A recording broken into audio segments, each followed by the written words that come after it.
Uzr akajon, yuqorida odam ko'payib ketdi-da, mana olib kelyapman. Mana, yoqimli ishtaha akalar. Farosating ishlaydimi? Qanaqa ikkita tahlikada olib kelganing yo'q? Uzr aka, ozgina shoshib qoldim.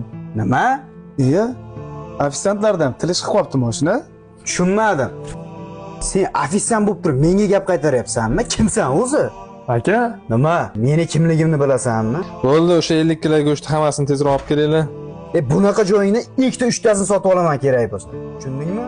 Ofisiantmisan, xizmatimni qilishga majbursan. Hozir o'zim qilaman. Salfetkalar terib, yangisini olib kelasan hozir. Nima qilib turibsan? Tezla, kirgunimizcha toza bo'lsin.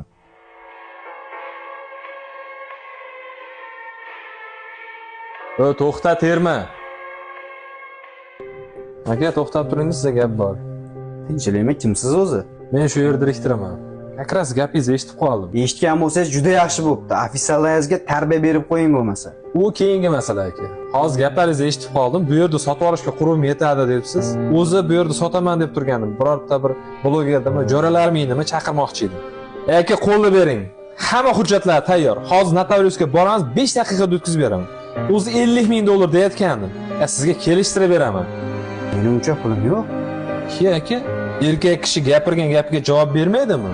Bundaqadan ikkita uchtasini olishga qurum yetadi deysizmi? Davay endi yuring, gapingizga javob qiling. Endi aka, odam qizishgandan keyin har baloni gapiradi-da. Siz hazillashib aytasizmi? Jahlingiz chiqqanda aytasizmi? Gapirgan gapingizga javob bersangiz gapiring. Keyin erkak kishini kamsitmaydi qayda bo'lsa ham. Sog' bo'lasiz, aka.